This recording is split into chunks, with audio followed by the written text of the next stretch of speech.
পাটিসাপটা পিঠা বানাতে গিয়ে মস্ত বড় একটা বিপদের হাত থেকে বেঁচে গেলাম। তো বিপদটা কি সেটা দেখার জন্য আমার পুরো ভিডিওটা আপনাদেরকে দেখতে হবে। তো হ্যালো এভরিওয়ান, আসসালামু আলাইকুম। নতুন আরও একটি ভিডিও নিয়ে আমি আপনাদের মাঝে চলে আসলাম। তো আজকের ভিডিওটা হচ্ছে পাটিসাপটা পিঠার একটি ভিডিও। তো আমি পাটিসাপটা পিঠা বানাবো বলে সব কিছু রেডি করে নিয়েছি। ওইখানে আমি 2.5 কেজির মতো দুধ জাল করে নিয়েছি, মানে অনেক। আর আমাদের এখানে তো সব খাঁটি গরুর দুধ, যেহেতু আমরা গ্রামে থাকি।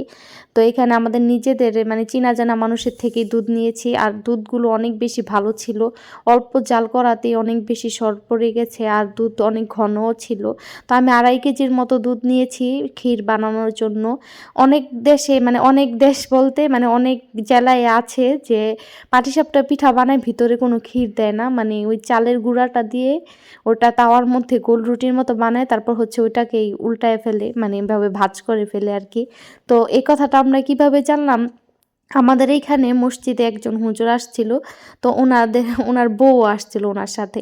তো ওনাকে একদিন আমাদের বাসায় দাওয়াত করেছিলাম। তো দাওয়াত করার পর আমার আম্মু পাটিসাপটা পিঠা বানাই দিছিল ওনাদের। তো পাটিসাপটা পিঠা বানানোর সময় উনি আবার সামনে ছিল, আমার আম্মুর সাথে পাকের ঘরে বসে বসে কথা বলতেছিল। তো ওইখানে আমার আম্মু রান্না করছিল। তো উনি দেখে বলে, আল্লাহ, আপনাদের এখানে এই পিঠা এইভাবে বানায়? তো আমার আম্মু অবাক হয়ে জিজ্ঞেস করলো, কেন, আপনাদের ওইখানে কিভাবে বানায়?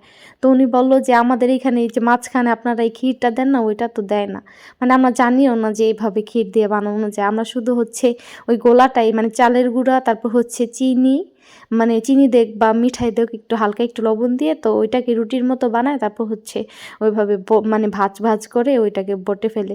তো ওই কথাটা বলার পর আমরা জানলাম যে অন্যান্য মানে জেলায় এইভাবে বানানো হয় আর কি। তো এবার আসি বিপদের কথায়, যে আমি পিঠা বানাতে গিয়ে কি বিপদে পড়েছিলাম। তো এর আগেও একদিন আমি ট্রাই করেছিলাম এই পিঠাটা বানানোর জন্য, আমার একেবারেই হয় নাই পিঠাটা।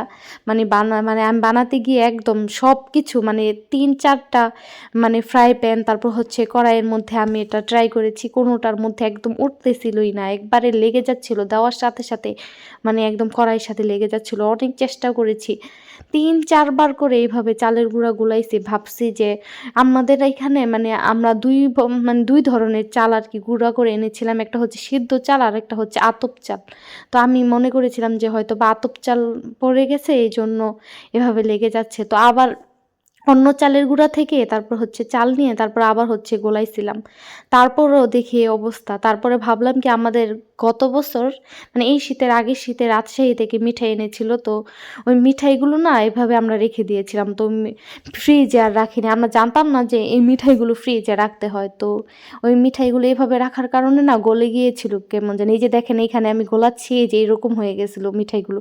তো আমি ভাবছিলাম হয়তো বা মিঠাই দেওয়ার কারণে, মানে মিঠাই তো গলে গেছে, এই জন্য হয়তো বা ওই যে মানে হয়ে যায় না, একদম ক্যারামেল টাইপের আর কি, একটু আঠা আঠা হয়ে যায় না মিঠাই। তো এই জন্যই হয়তো বা কড়াইতে লেগে যাচ্ছিল। তারপর হচ্ছে আবার চিনি দিয়ে গোলাইছি, তারপর হচ্ছে আটা দিছি, অনেক মানে অনেকভাবে ট্রাই করছি, কিন্তু কোনোভাবেই পারি নাই।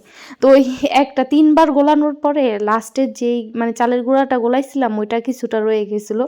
তো আমার শাশুড়ি ওইটা চুলার মধ্যে মানে লাকড়ি চুলায় যখন রান্না করছিল, তো ওইটা দেওয়ার পরে না একদম ওনার কাছে মানে ওনার হাতে ওই পিঠাটা একদম সুন্দরভাবে উঠে যাচ্ছিল। কিন্তু আমরা আছে না যে পিঠা হচ্ছিল না, এই কারণে মানে ক্ষীর নষ্ট হয়ে যাবে, এই জন্য আমরা ক্ষীর শুধু মানে একদম খালি খালি খেয়ে ফেলছি। তো অল্প একটু ক্ষীর ছিল, তো ওই ক্ষীর দিয়ে উনি 4-5টা পিঠা বানাইছে। তো এর জন্য আবার আমি পরের দিন আবার পিঠা বানানো শুরু করছি। তো পরের দিন আবার আমার সেম অবস্থাই হয়েছে, যে কড়াইয়ের সাথে লেগে যাচ্ছে, পিঠা হচ্ছে না। এই যে আপনারা এখন দেখলেই বুঝতে পারবেন ভিডিওতে, মানে সব কিছুই আমি ভিডিও করে রেখেছি। আর প্রথমবার যখন মানে বানাইছিলাম ওইগুলো ভিডিও করে রেখেছি। ভাবছিলাম জীবনের প্রথম পাটিসাপটা পিঠা বানাইতেছি, একটা ভিডিও করে রাখি, মানে সবাই তো মানে একটু দেখতে পারবো যে আমার জীবনের প্রথম পিঠা বানাইছি। তো একদম এইগুলো আবার সেম অবস্থায়, মানে ওইটার থেকে একটু উন্নত হয়েছে, ওইটা তো একদম লেগেই যাচ্ছিল। এটা তো কোনোভাবে একটু উঠতে মানে একটু তো উঠাইতে পারছি। তো অনেক কষ্ট করার পর আমি ভাবছি যে আজকে আর কিছু ফালাবো না, একদম যেমন হয় ওই রকমভাবে বানাবো। তো আমি প্রথমে ভালোই বেশি বেশি করে ক্ষীর দিয়ে বানিয়ে ফেলছিলাম, কিন্তু পরে পরে দেখি একদম পিঠা সুন্দরভাবে উঠে যাচ্ছিল। মানে আমি ভাবছিলাম যে মানুষের সামনে কিভাবে দিব এই পিঠা মানুষকে, যে কি বলবে যে পিঠায় হয়ই নাই, মানে 2 দিন ট্রাই করলাম একে একে, একদিনও হচ্ছিল না।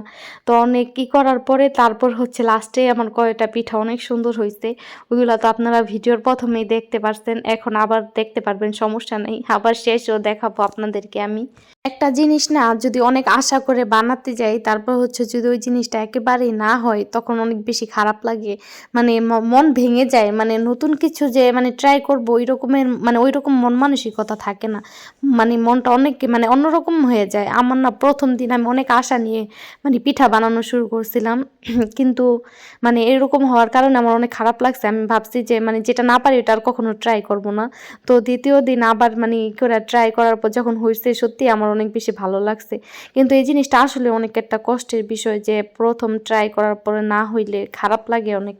কিন্তু যারা মানে যারা মানে ভালো রাঁধুনি আছে, তারা মানে আগে তো এরকম নষ্ট করেই নাকি এরকম ভাবে মানে পরবর্তীতে এত ভালো রাঁধুনি হয়েছে। কিন্তু আমার এমন লাগে কেন, একদম মন ভেঙে যায়, আর কখনো মানে এটা ট্রাই করার কোনো ইচ্ছাই থাকে না। আরেকদিনও এমন হয়েছে, রাত্রে চিতই পিঠা বানাইতে নিছি, চিতই পিঠা এমনই হইতাছে, একদম লেগে যাচ্ছিল, ফুল ছিল ঠিকই, মানে মানুষেরটা না কাঁচা কাঁচা রয়ে যায় মাঝখানে, কিন্তু আমারটা কাঁচা রয় নাই, একদম ফুল ছিল, ভালোই ফুল ছিল, কিন্তু এই যে লেগে যাচ্ছিল। মাটিরই এর মধ্যেই বানাইতেছিলাম, যে আমি যে মাটির খোলা আছে না, মাটির খোলার মধ্যেই বানাইতে নিছিলাম, কিন্তু তারপরও লেগে যাচ্ছিল, কেন এমন হয় আমার সাথে কে জানে। কিন্তু মাঝে মাঝে না প্রথমবার রান্না করা অনুযায়ী অনেক খাবার অনেক বেশি মজা হয়, অনেক ভালো হয়, কিন্তু আবার মাঝে মাঝে এমন হয়ে যায় মানে একেবারেই হয় না আর কি, একদম যা তা অবস্থা হয়। তো কথা বলতে বলতে আমার পিঠার সবচেয়ে সুন্দরতম দিকে চলে আসছি, এই যে দেখুন আমার সুন্দর সুন্দর পিঠা, এগুলো সব আমি নিজে বানিয়েছি। এত বেশি খুশি লাগতেছিল যখন এই পিঠাগুলো এমন মানে সুন্দর সুন্দর হইতেছিল, ভাবছিলাম মানে মনে হচ্ছিল আর কি সবাইকে ডাক দিয়ে বলি মানে সুন্দর হইতেছে পিঠা, কারণ সবাই তো 2 দিন যাবত দেখতে আছে আমার পিঠা বানানো নিয়ে, মানে কত বড় ঘ্যানচাম লাগে আছে যে পিঠা হয়ই না। তো আজকে পিঠা হইছে, মানে ভাবছিলাম যে সবাইকে ডাক দিয়ে বলি মানে পিঠা হইতাছে, উঠতাছে পিঠা, ভাল লাগতাছে। তো আমার আজকের ভিডিও এই পর্যন্তই, সবাই ভালো থাকবেন, সুস্থ থাকবেন, আল্লাহ হাফেজ।